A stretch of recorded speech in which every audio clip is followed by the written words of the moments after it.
Villain के सामने आता है और वो अपनी गन से उसका शिकार करने ही वाले होते हैं कि तभी शेरनी आती है और उस पर झपट्टा मारकर उसे मार देती है। अब विल स्मिथ उससे शिकार छीनना चाहते हैं, वो छीन सकते हैं क्योंकि उनके पास गन है, लेकिन तभी उनकी घड़ी का अलार्म बज जाता है और ऊपर देखते हैं तो सूरज ढलने वाला होता है और उन्हें ना जाकर भी वापस जाना पड़ता है। अब विल स्मिथ अपने घर आ जाते हैं। अब सवाल ये उठता है कि विल स्मिथ सूरज ढलने की वजह से घर क्यों आए। दरअसल इस शहर में बहुत सारे म्यूटेंट्स हैं जिन्हें डार्क सीकर्स कहते हैं और ये सिर्फ रात को ही निकलते हैं। और ये रात को क्यों निकलते हैं? क्योंकि इनकी स्किन बहुत सेंसिटिव है और ये जैसे धूप में जाते हैं ये मर जाते हैं क्योंकि इनकी स्किन धूप को बर्दाश्त नहीं कर सकती। घर आने के बाद विल स्मिथ और उनका कुत्ता सैम खाना खाते हैं और खाना खाने के बाद रात होने से पहले वो अपने पूरे घर को अच्छी तरह सील कर देते हैं और लाइट्स बंद कर देते हैं ताकि किसी को पता ना चले कि अंदर कोई रहता है। अब ये दिखाते हैं कि विल स्मिथ और उनका डॉग सैम बाथ टब में सो रहे हैं और तभी बाहर से बहुत सारे डार्क सीकर्स की यानी कि म्यूटेंट्स की आवाजें आना शुरू हो जाती है और विल स्मिथ फ्लैशबैक में चले जाते हैं। अब पूरी कहानी घूमती है फ्लैशबैक में। फ्लैशबैक में ये दिखाते हैं कि विल स्मिथ अपने घर जाता है और घर जाने के बाद अपनी बीवी और बच्चों को लेकर एयरपोर्ट को निकल जाता है और उन्हें बोलता है कि यहाँ से निकलने के बाद तुम सबसे पहले एटीएम जाना और जितने पैसे सकते निकाल लेना और कम से कम 2 हफ्तों का खाना लेकर फार्म हाउस में रहना और मैं वहीं पे तुम्हें मिलूंगा। विल स्मिथ बोलता है कि आर्मी इस एरिया को आधे घंटे में सील करने वाली है। उसकी बीवी पूछती है क्या वायरस वहां से फैल रहा है? वो कहता है कि शायद। तभी रेडियो पे प्रेसिडेंट की न्यूज आती है और वो बोलता है कि मुझे बहुत दुख के साथ कहना पड़ रहा है कि आज मैंने एक सरकारी दस्तावेज पे हस्ताक्षर किए हैं और आर्मी की मदद से न्यूयॉर्क शहर को बाकी देश के हिस्सों से अलग कर दिया जाएगा।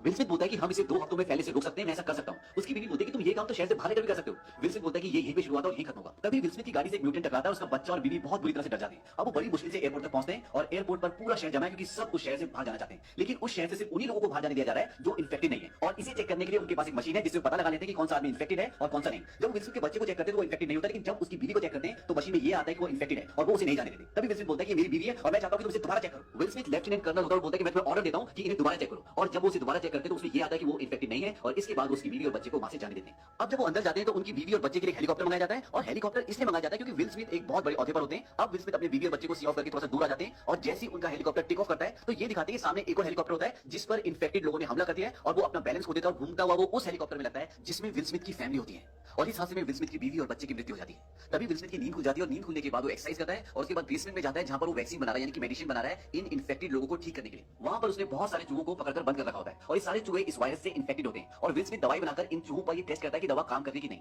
अब विल स्मिथ चेक करता है कि जो दवा उसने लास्ट टाइम उन चूहों को दी थी उसका क्या रिजल्ट है, उसका उन पर क्या असर हुआ है, लेकिन सारे के सारे चूहे अभी भी बहुत एग्रेसिव होते हैं, उन पर उस दवा का कोई असर नहीं होता। तभी विल स्मिथ का ध्यान एक चूहे के ऊपर जाता है जो शांत होता है और उसकी हरकतें भी बहुत नॉर्मल होती है और इससे विल स्मिथ को बड़ी खुशी होती है क्योंकि उसे लगता है कि उसे अब दवा मिल गई है और वो बोलता है कि अब इस दवा को इंसानों पे टेस्ट किया जा सकता है, यानी कि उन इंसानों पे जो इन्फेक्टेड हो चुके हैं और पूरी तरह से डार्क सीकर्स बन चुके हैं। डार्क सीकर्स यानी कि म्यूटेंट्स। अब विल स्मिथ बाहर जाता है और बाहर जाकर विल स्मिथ रोज एक काम जरूर करता है, वो रेडियो पे मैसेज भेजता है सभी एफएम चैनल्स पर, मैं डॉक्टर रॉबर्ट, अगर आपको किसी भी तरह की मदद चाहिए मैं आपको खाना दे सकता हूं, वायरस से सुरक्षा दे सकता हूं, घर दे सकता हूं, तो आपको मैं हर रोज जब सूरज सिर के बिल्कुल ऊपर होगा साउथ स्ट्रीट सी पोर्ट पर मिलूंगा। इसके बाद ये दिखाते हैं कि विल स्मिथ एक बहुत बड़े पानी के शिप के ऊपर होता है और उस शिप के ऊपर बहुत सारे फाइटर प्लेन्स होते हैं और एक फाइटर प्लेन के ऊपर विल स्मिथ होता है और वहां से गोल्फ खेल रहा होता है और एक एक करके बॉल पर शॉट मार रहा होता है और उसके साथ उसका कुत्ता भी होता है जिसका नाम सैम है। तभी ये दिखाते हैं कि सैम अचानक से चौकन्ना हो जाता है और विल स्मिथ समझ जाता है कि उस तरफ कुछ है। वो अपनी गन उठाता है और उसकी दूरबीन से देखता है तो वहां पर एक हिरन होता है। अब सैम और विल स्मिथ उसका पीछा करते हैं और पीछा करते करते विल स्मिथ का जो कुत्ता होता है सैम वो उसके पीछे अंधेरे कमरे में यानी कि अंधेरे घर में घुस जाता है और ये बहुत ही खतरनाक है क्योंकि डार्क सीकर्स ऐसी जगहों पर रहते हैं जहां पर उजाला नहीं होता। अब विल स्मिथ उसके पीछे पीछे अपने कुत्ते को ढूंढने जाता है, उसके हाथ में गन होती है और गन के ऊपर लाइट होती है। तभी उसको उसका कुत्ता मिल जाता है, टेबल के नीचे छुपा होता है। वो बोलता है कि सैम चलो यहाँ से,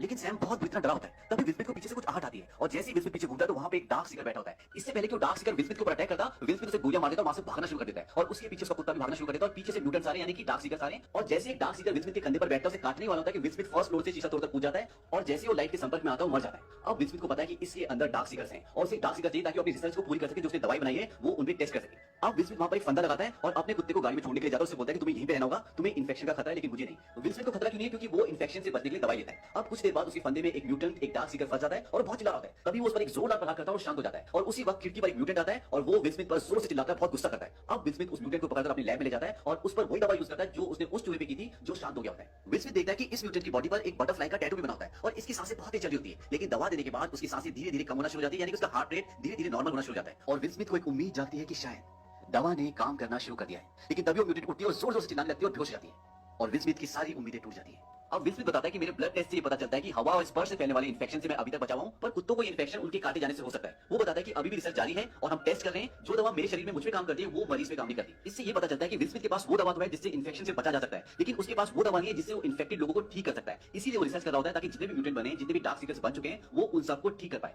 वो बताता है कि आज अजीब सी बात हुई, जब मैं इस म्यूटेंट को पकड़ रहा था तब एक दूसरा म्यूटेंट रोशनी में आ गया। शायद भूख और खाने की कमी की वजह से वो अपने जीने के बेसिक तरीके को बदल रहे हैं और ये सब बहुत खतरनाक है। दरअसल विल स्मिथ अपनी सारी बातें, अपनी सारी रिसर्च एक ब्लॉग में रिकॉर्ड करता है है और वहीं पर वो सब कुछ बता रहा होता है। अब अगले दिन जब विल स्मिथ बाहर जाता है तो बहुत अजीब सी बात होती है। शोरूम में जो बहुत सारी डमीज होती है उनमें से एक डमी बाहर होती है और इन डमीज से विल स्मिथ अक्सर बात किया करता था। उस डमी को देखने के बाद विल स्मिथ बहुत ज्यादा इरिटेट हो जाता है। दरअसल विल स्मिथ को इस शहर में अकेले 1000 से भी ज्यादा दिन हो गए और इतने दिन अकेले रहने से दिमागी स्थिति कहीं ना कहीं हिल जाती है और इस बात से विल स्मिथ बहुत इरिटेट हो जाता है। तुम बाहर कैसे आ गए, तुम्हें अंदर होना चाहिए था, तुम्हें बाहर कौन लाया, और वो उस पर गोलियां चला देता है। उस डमी के अंदर से काफी सारा पानी निकलता है। अब जब विल स्मिथ उस डमी के पास जाता है, पानी में अपना पैर रखता है तो उसके पैर के नीचे एक फंदा होता है। फंदे में विल स्मिथ का पैर आ जाता है और वो फंदे में लटक जाता है और जब वो लटक जाता है तो उसका सर जमीन से जोर से टकराता है और जब वो ऊपर जाता है तो बेहोश हो जाता है। अब वो सेंसलेस हो जाता है। ये फंदा म्यूटेंट्स ने यानी कि डार्क सीकर्स ने लगाया होता है और ये फंदा ठीक उसी तरह का फंदा होता है जिस तरह का फंदा एक दिन पहले विल स्मिथ ने उस म्यूटेंट को पकड़ने के लिए लगाया था। अब विल स्मिथ की घड़ी का अलार्म बजना शुरू हो जाता है और उसे होश आता है। वो देखता है कि नीचे सैम उसका कुत्ता भौंक रहा होता है और अब शाम होने वाली है। वो अपनी जेब से चाकू निकालता है, अपनी रस्सी काटता है, नीचे गिरता है और जब वो नीचे गिरता है तो उसका चाकू उसी के पैर में घुस जाता है। अब विल स्मिथ जब घिसटता हुआ अपनी कार की तरफ जाता है तभी दो कुत्तों की भौंकने की आवाज आती है और सामने अंधेरे में एक म्यूटेंट होता है और ये वही म्यूटेंट होता है जो एक दिन पहले उजाले में आ गया था। वो अपने दोनों कुत्तों को छोड़ देता है और वो दोनों कुत्ते विल स्मिथ पर उसके कुत्ते पे अटैक कर देते हैं। हालांकि विल स्मिथ उन दोनों कुत्तों को मार देता है लेकिन वो मरने से पहले विल स्मिथ के कुत्ते सैम को काट लेते हैं और अब उसे भी इन्फेक्शन फैल चुका है। अब विल स्मिथ अपने कुत्ते को अपने घर लेकर आता है और उसे दवा देता है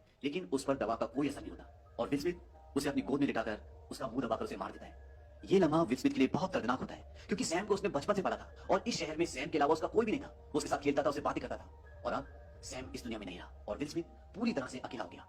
अब अगले दिन ये दिखाते हैं कि विल स्मिथ अपने घर नहीं जाता बल्कि रात को म्यूटेंट से बदला लेने के लिए जाता है और वो कार से कई म्यूटेंट्स को कुचल भी देता है लेकिन फाइनली वो कार में फंस जाता है और तभी वो म्यूटेंट जो उसे पहली बार दिखा था, जो रोशनी में आ गया था और जिसने उसके ऊपर कुत्ते छोड़े थे, वो म्यूटेंट उसे मारने के लिए आता है। तभी एक बहुत तेज रोशनी आती है और सारे के सारे डार्क सीकर्स भाग जाते हैं और ये डार्क सीकर जो अभी विल स्मिथ को मारने वाला था और जो उस दिन उजाले में आ गया था, ये सारे डार्क सीकर्स का बॉस होता है और वो सब इसका कहना मानते हैं। अब इस पूरे लड़ाई झगड़े में, पूरे इंसिडेंट पे विल स्मिथ को बहुत सारी चोटें आ जाती है और वो लगभग सेंसलेस होता है। अब वहां पर उसे आवाज आती है कि आप कहां रहते हैं और वो बड़ी मुश्किल से अपना एड्रेस बताता है और वो बेहोश हो जाता है। सुबह जब उसको होश आता है तो देखता है उसके घर में टीवी चल रहा होता है और जब वो बाहर ड्राइंग रूम में जाता है तो वहां पर एक औरत और एक बच्चा होते हैं। वो उसे बोलते हैं कि हमने आपका रेडियो में ब्रॉडकास्ट सुना था और कल हम पूरा दिन आपका इंतजार करते रहे लेकिन आप आए नहीं और फिर शाम को आप हमें म्यूटेंट्स के बीच में फंसे हुए मिले और हम आपको वहां से बचाकर यहाँ पर ले आए। अब वो लेडी अपने बारे में बताती है कि मेरा नाम एना है और हमारे साथियों को निशाचरों ने खा लिया। अब हम दो ही बचे हैं और हम वॉरबोर्न जाने वाले थे बचे हुए लोगों की बस्ती में। विल स्मिथ बोलता है कि ऐसी कोई जगह नहीं है, ना ऐसी कोई बस्ती है। वो लेडी बोलती है कि पहाड़ों में ऐसी बस्ती है क्योंकि वो वायरस ठंड को बर्दाश्त नहीं कर सकता। इस बात से विल स्मिथ बहुत गुस्सा हो जाता है और बोलता है कि सब मर चुके हैं और फिर वो शांत होकर वहां से चला जाता है। बाद में जब विल स्मिथ दोबारा आता है तो एना बोलती है कि तुम भी हमारे साथ चलो, आज तो देर हो चुकी है, हम कल निकलेंगे। विल स्मिथ बोलता है कि इस बीमारी की शुरुआत यहाँ से हुई थी और मैं इसे खत्म भी नहीं करूंगा, चाहे इसके लिए मुझे कुछ भी करना पड़े और मैं जानता हूँ कि मैं ये कर सकता हूँ। अब विल स्मिथ जब अपनी लैब में उसी फीमेल म्यूटेंट पर टेस्ट कर रहा होता है जिसे पकड़ कर लाया था तो वहां एना आ जाती है। वो बोलती है आपको लगता है कि इससे ठीक हो जाएगी?